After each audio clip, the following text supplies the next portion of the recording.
So what? Now, take it easy, Mike. First, you call WSPB. I did. Only they didn't know any more than they said in the news report. Okay, then call them again. Ask them where they got that story. Whatever news service they got it from knows where it came from, what police department. Or maybe they got it from the police direct. All right, Johnny. I'll phone them again. Sure. And when you get the information, you can call the police direct. Yes. Yeah, I'll do it. I'm sorry. I sounded so upset. Oh, well, just stop worrying. But go ahead and put through that call to the station anyway. Meantime, I'll find out how soon I can get a plane down there.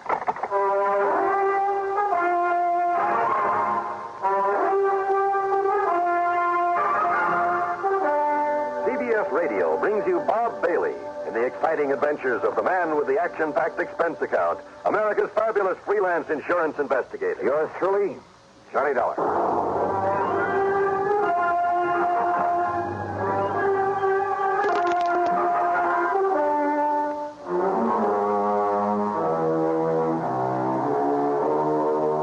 Expense account submitted by Special Investigator Johnny Dollar.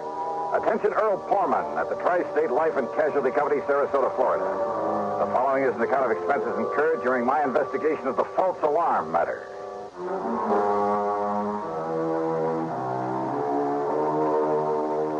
Expense account item 1, 7960, taxi and a plane out of Hartford. Flight connections were perfect. The trip was easy, and by mid-afternoon I was at the Poorman home on St. Armand's Key in Sarasota.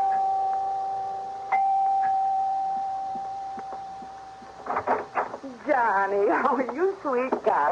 Okay, now, Mike, you better tell me what you learned when you call back to that station. Oh, Johnny, I'm so sorry. I don't know what got into me, being so worried about him.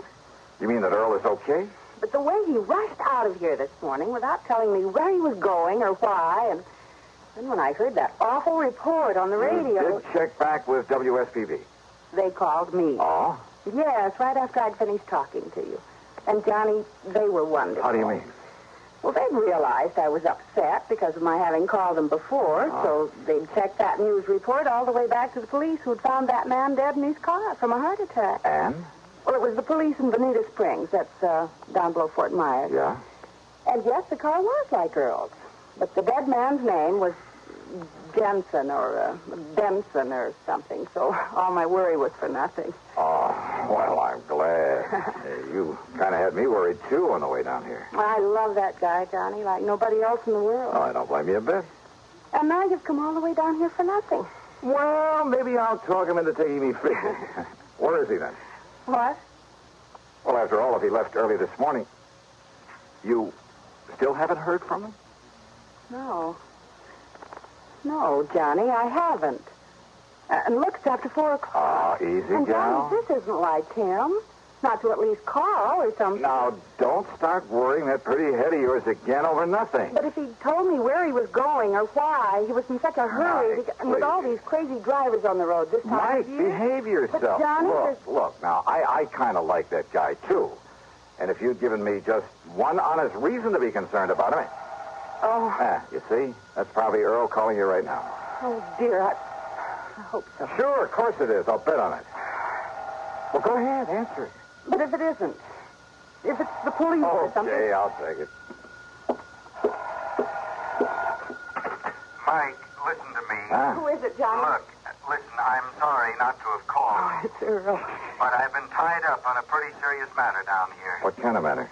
It could be a murder, one of my policy holders. So put in a call for me to Johnny Dollar up in Hartford. Oh, Johnny.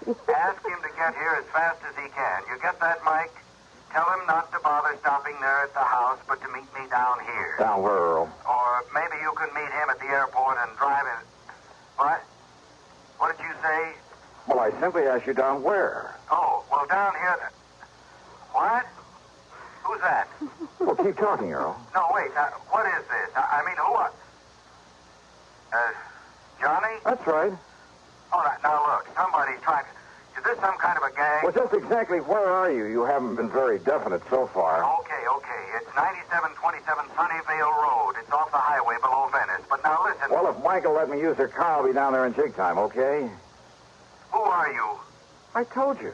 But it isn't possible. Just keep your shirt on. How could it be? Why don't you sit there and patiently try to figure it out, huh? You rascal. But, Johnny, if you really are Johnny... Look, say something more. Talk to me some more. Well, found out down in Venice. What? Yeah, try figuring that out, too. Well, I know I can. Oh, Well, everything okay now, Mike? am I relieved? Sure. But you rascal, have you ever put Earl into the Department of Utter Confusion? Well, I tried. I'm sure you succeeded. So if I may use your car, Of course you may. then maybe I'd better hit the road before Earl has a chance to call back. Yes, you do that.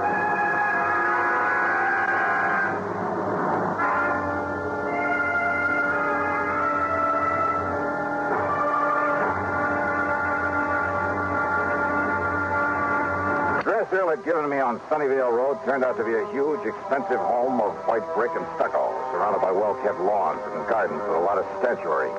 Tall palm trees lined the driveway, and there was every conceivable kind of tropical tree. Yeah, quite an estate. 2 cars were parked out front, Earl's and another one that looked familiar with a doctor's tag on it. Earl met me at the front door.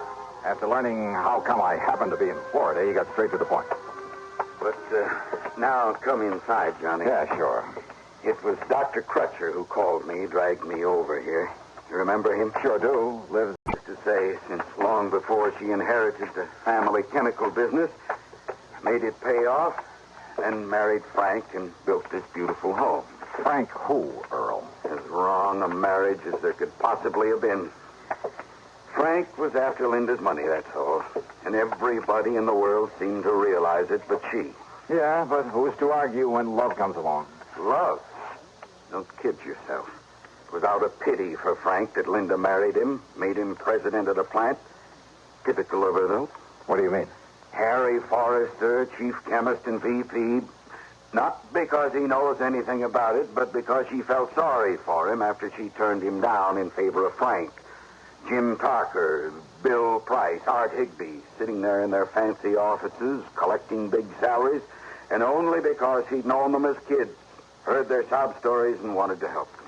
And that plant? I'm sorry to have got so far away from why I'm glad you're here. It's all right, Earl. The more general background I can get in a case like this. If it is murder. And I'm absolutely certain now that it is. I'm glad to see you, Johnny. How are you, Doc? Glad you could make it. So how you got down here so quickly. Well, maybe Earl will tell you about that later. Yes. Now, look here. Doc led me across the room to the bed. Lying there was the body of Linda. Even in death, she was beautiful. And I must have said something to that effect under my breath. Yes, she was, Johnny. She is now, but not when Earl and I first arrived. Oh? Her body was twisted as though in pain. Eyes wide, the pupils dilated. Oh, that sounds like cyanide. But look at her now. That's right. Potassium theramolysilate. Oh, I'm afraid I never heard of that. Immediate symptoms are much the same as for cyanide, but now, as you see, the body's relaxed, and what color is left? Well, another doctor, not knowing her history, might have come to the same conclusion as the maid when she called me and said that Linda was having a heart attack. That's why Doc had me come along with him, Johnny, in such a hurry. What do you mean? A heart attack, Linda? Oh, I see. So, I immediately made some tests. Well, ever since you got me interested in forensic medicine, Johnny, Oh, I told you you'd make the best medical detective in the world, Doc. well, I carry quite a bit of equipment about in my car. And I'll bet it even includes that ubiquitous microscope of yours. Yes. Anyhow, I found definite indications now of potassium theramolysilate. Well, how was it given to her? I said indications, Johnny, not traces of it. So? I doubt if even an autopsy would show traces of it. But then how are we going to... Well, isn't poison usually given in food? I've checked the silverware, every piece of china, every utensil in the house. No sign of it. And she hadn't been out of the house. But now, don't forget this, Johnny. Yeah? Just one good breath from a PTM crystal could produce death in a matter of minutes. Well, what about the servants? There must be servants in a place like this. There are, and I've questioned all of them. Nothing. Oh. Do you mind if I talk to them? By all means, Johnny, do so. Most of all, I wanted to see the servants, see what they were like, and, well, I must admit, they all convinced me they've been completely devoted to their mistress, that not one of them could possibly have been accessory to this murder. The last one I talked to was Irene, Linda's personal maid, who'd been with her helping her dress when the end came. And I was at the closet getting her shoes for her. So where was she then? Sitting there at the dressing table. Oh, dear. She had fixed up her hair, and she was putting some perfume on herself before getting into the drive. Wait a minute, please. And then she clutched at her heart, and she screamed. Yeah, Irene, thank you. That'll be all. And she was gasping, and I helped her over to the bed, and so I laid her down and...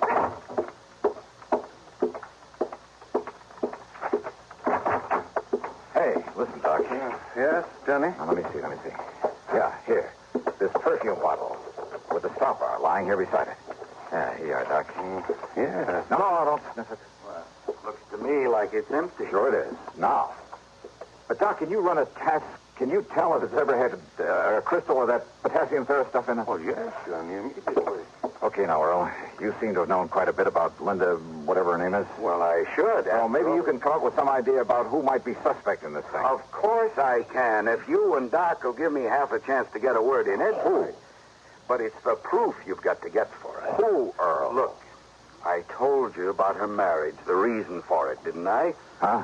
And who else would have access to this rare drug that Doc is talking about? And who else will get hold of the chemical plant now that she's gone? Earl. Of course, Johnny. Her husband, Frank Hansen. He's the only suspect. Earl is right, Johnny. Then where is he? He left here early this morning, ostensibly to go to the plant. He hasn't been seen there. Hanson. That means only one thing. He skipped. But if you can find him, if you can prove he did this... Johnny, there was potassium ferromelacylate in this bottle. Wait a minute. Hanson. What? She said a name like Jensen or Benson or something. Who? What are you talking about? Earl, I'm sorry, but I got a hunch this prime suspect of yours is also very dead.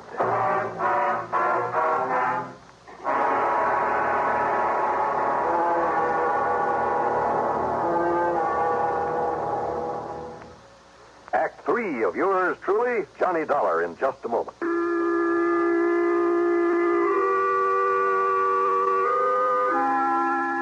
I made a phone call to Police Lieutenant Paul Briscoe at Bonita Springs.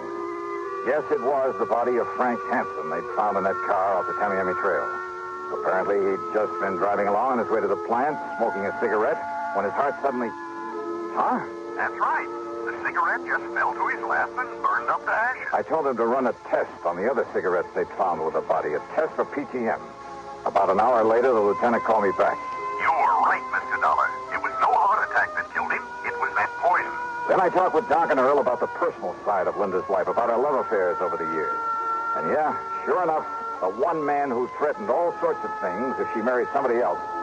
But there was still the matter of getting proof for a confession. Yes? What is it, Johnny? What are you thinking of? Doc, I'm going to need your help. You know I'll do anything I can. Now, let me think. Let me think for a minute. Yeah. Hey, listen. Can you concoct something out of those chemicals you have there? Something that will, say, make a kind of stain after a few seconds if you put it on your hand? Well, I don't know, John. Yes, maybe there is. Yes, a combination of this colorless dye with a small amount of ferrous hide. Yes, of course it will. A combination? Good. But what for, Johnny? Because I'm going to play this hunch of mine to the end. But we need some proof. And Doc, Yeah? a tiny sponge or a piece of gauze that'll absorb one of those two chemicals that I can tape it inside a finger on the left hand. Why? Anything you say, Johnny. The other chemical, well, just keep it in the bottle until I'm ready to use it. Johnny, do you mind telling me what you're up to? Sure I mind.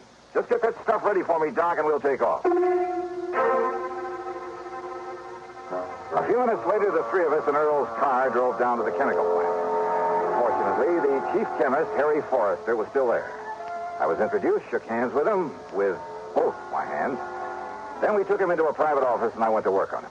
I'm afraid I don't understand what this is all about, Mr. Dollar. Insurance investigator, did you say? Yeah, that's right, Forrester. Now listen to me. Oh, very well. If Linda Hansen were to die... Linda? Die? Heaven forbid. Oh? I was in love with Linda one time. Very much in love. With Linda or her money? I beg your pardon. You know that's true, Harry. Pullman, I resent that. Just sit down, Forrester, and take it easy. Okay, now. If Linda were to die, I would assume that her fortune, including this plant, would go to her husband, Frank. Frank. Well, Well, of course it would. But why do you bring up but the thing? suppose Frank were to die, too. You'd kind of be next in line, wouldn't you? I? Of course you would. After all, you were next in line in her affections, weren't you? Well, Dollar, I don't see that I... Smart, ambitious guy like you? You mean you didn't even rate next to Frank? Of course I did. Then you'd be next in line, wouldn't you? I suppose I were. What difference does it make? And you just happen to know where to get your hands on PTM. PTM? Potassium theramosolate. You do have it here, don't you? Well, I would assume so. That is a chemist? And you aren't sure? Well, of course we have it. But I've never had occasion to go near this stuff. Never? You sure of that? Absolutely. Quite frankly, I'd be afraid of any proximity to such a drug. Never touched the stuff, huh? Never. May I have the bottle, please, Doctor? There you are, Johnny. That is PTM. Now you know it comes in crystal form. Oh, yes. No, Forrester, this is just a harmless... Oh, I'm afraid I spilled some of it on your hand. You certainly did. Oh, that's all right. Wipe it off. It's already begun to do its work. What? That bluish tinge. Positive proof that you've been handling PTM. You sure? Yeah, that you somehow got into Linda's perfume bottle on some of Henry's cigarettes. Well? And you know. That's right. Want to call the police, Earl? Sure. No. So you're right. So I killed them both. But I'm not going to be dragged through the filthy courts. And neither you nor anybody else... No, you don't.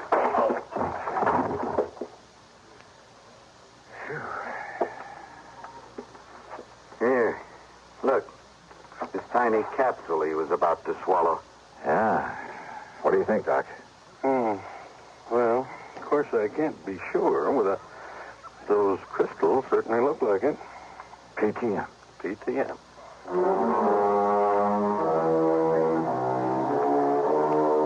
So, it'll be up to the courts whether Harry Forrester likes it or not.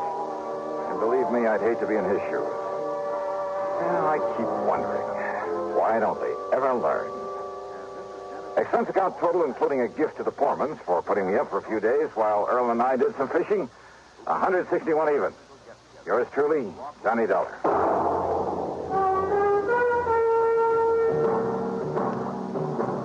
Johnny Dollar. This is Frederick Keeley at Masters Insurance and Trust Company.